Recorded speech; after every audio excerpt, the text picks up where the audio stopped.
We're gonna do some work with kettlebells. We're gonna focus on engaging the posterior chain through a sequence of movements. We're focusing on time under tension and really feeling into the muscles as we're doing these movements. And then I recommend doing this, 2 or 3 times. I'm gonna show you once or twice over, and then it's up to you to evolve this practice and build it into what you're doing. So we're not gonna go right with the kettlebells, but if you've already warmed up, you are welcome to go right into it. We're gonna use kettlebells in a small band. Any type of small band will work. We're gonna engage the upper body so that when we hold on to the kettlebells, we're really engaging the arms in the back so the spine is not lax. We want it to be nice and secured, posturally engaged. So grab the band, fingers are gonna face upwards. Elbows are at your sides. You're just gonna inhale, open the band, squeeze the shoulders down the back. Hold for a few seconds, then exhale, slowly bring forward. Inhale, open. Exhale, back. Inhale, open. Exhale, back. Try not to let the belly just flare out, engage the core. And then you do as 5, 10, 12 of these, however many feels right. This can be a strengthening exercise all in and of itself. But for our purposes, we're just turning everything on.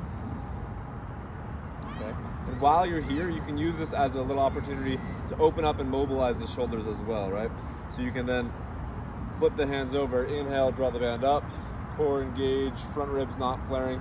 Exhale, pull the band down. Inhale, reach up, straighten the arms. Exhale, pull the band down. Inhale up. You're focusing on the feeling of the shoulder blades drawing together. Inhale up. Now exhale, pull down. Imagine coming from the thumbs, opening the thumbs out to the sides and stretching the chest. Inhale up. Exhale, pull. Inhale, open. Inhale. Exhale. Inhale. Press the hips forward the whole time so you're not dumping in the back. Inhale. Exhale. Just flossing and open.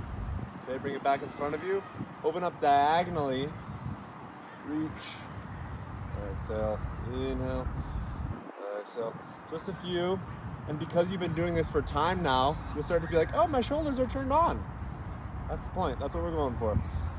Keep engaging. Then add some pauses in there. Add some isometric holds where you engage the muscles and you draw back. This is intuitive. You want to feel what's going on. I'm leading you, but you add on as many as feels right. Up maybe again, floss and down, straight up and over a few times. You can do these throughout the day regularly. Place the band now in front of your hips. Press it back. Flex by exhaling, inhale, drive up. I'm even gonna shorten my stance of the band. I'm gonna flip the palms forward again. So it's like I'm pressing back, driving the hips behind me, exhale, driving forward. You're priming this musculature, and because you're using the arms, the spine is gonna stay nice and engaged and straight. This motion is the primary motion you need to build the posterior chain, primarily concerned with the lower body. The hinge. The hinge is the most important thing. If you can really think about setting your butt behind you, like you're closing a car door, it focuses the engagement into the haunches. Now that's what we're looking for. Okay, that's probably enough. When we are pausing between our motions here, it's important not just just giving up the energy of the muscles you just activated.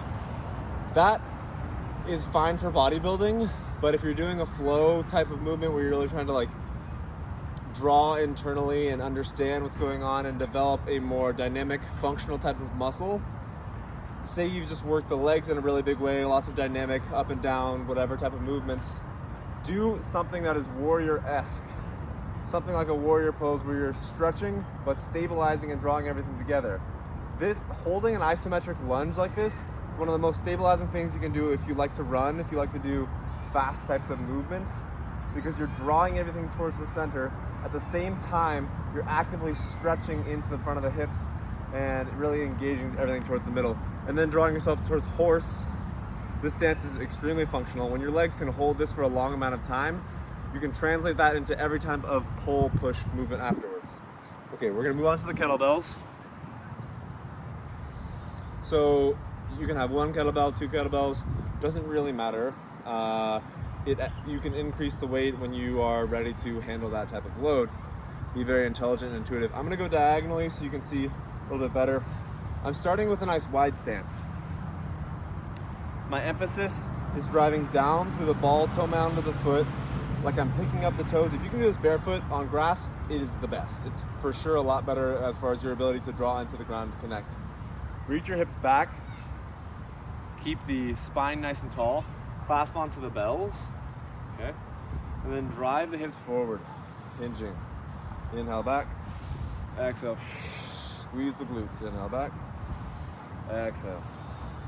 So now it's just focusing on the hips, squeezing the glutes, drawing down, driving up, drawing down. You may be like, I don't feel so much, or you maybe feel it already. That's great. If you can feel it, awesome. You want to focus on the feeling.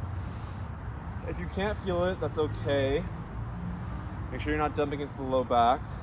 We're gonna keep going, so eventually you will feel it. Aim for 12, 15, 20, something like that. Imagine this as a functional movement and it's not weights. What if you had to pick up a bag of cement, a bag of heavy groceries, you're using a shovel, anything where you just have to use this motion for a repeated amount of time. You have to think of this from like a human functional standpoint. What did humans used to do regularly that have been taken away by the Industrial Revolution when humans did a lot more manual labor? These are the motions to get you primed for that.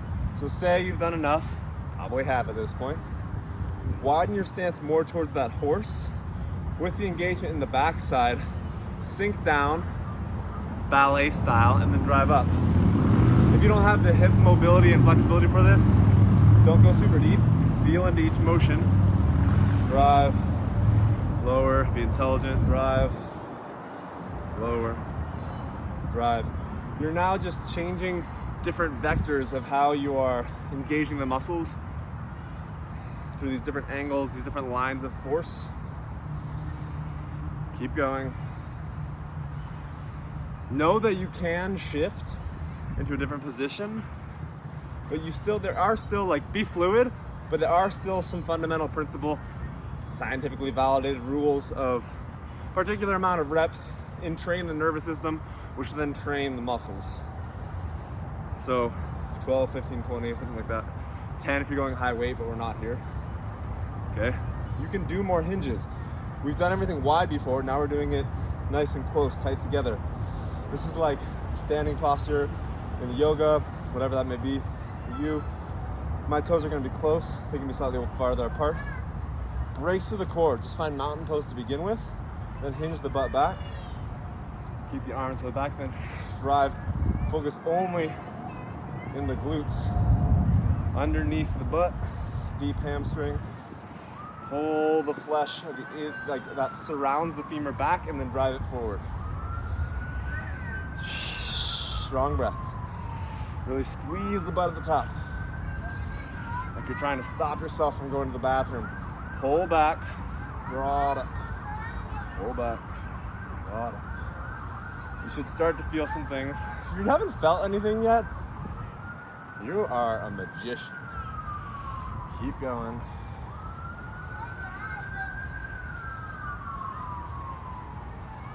Okay, usually that's probably plenty. What I like to go through then is either a squat or a type of lunge. So let's say squat. If you have a light weight, use both and hold them like this. Okay, like that. Like you're gonna punch up. If you have just one, you can hold it like this. Okay. Now do this very intelligently, slowly, mindfully, engaging all that muscle we just turned on back here. Pull it back, drive it up.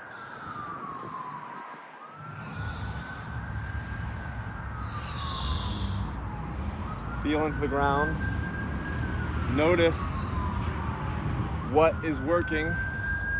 Don't dump into the low back. If you are, slow down. Feel the glutes.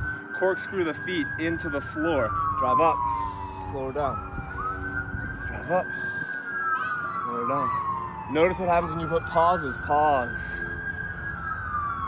Find depth, drive up, lower down, drive up. There's no rule on how many you can do. You can do 50, you can do 100, if your body can handle it. And eventually your body will be able to handle it. So now let's move to just one. You can be done at this point, or you can hold on to more. Hold it right by the chest, hug it in nice and tight. Good mornings. Bring yourself halfway out, rev yourself up.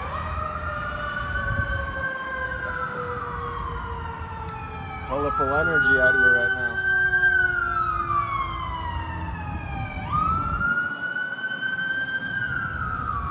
Say 5 more. 5, 4, 3, 2, 1. Okay, now you've done a good amount of dynamic work here. Let's move on to something that's isometric, in that we're holding the stability in the stance here, but we're going to allow a tiny bit of fluidity here to floss to the ankle, into the hips, into the calf, into the deeper core, and just noticing what's going on. You may even floss deeper. Use that muscle to drive up. Floss deeper. Drive up. Floss deep. Drive up, switch. This way you're turning on the muscle and then you're stretching and activating it in a way that's going to lend itself to further active motions, running, jumping, leaping, whatever that may be.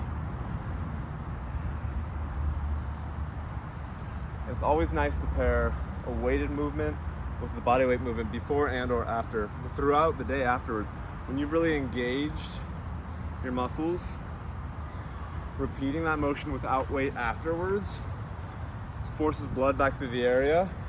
It's going to clean up any areas that have broken down muscle tissue, lactic acid, stagnation of energy. When muscles work really hard, blood's being sent to them. Afterwards, they calm down, they cool down, things start to coalesce and get tight. That needs to happen. However, after a certain amount of time, you need to re-engage them so you can bring more energy and fluidity to that space. Hinge. Find the hinge with a really wide stance, toes forward now. Playing with the toe stance really changes things. It's always good to bring it into some core. We will go static now. We will find a high plank. We'll try to draw that belly in and up, hollowing out the body as much as you can. You just hold it. You just hold it.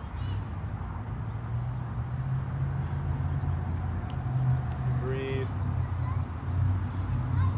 Pause. You notice everything in here.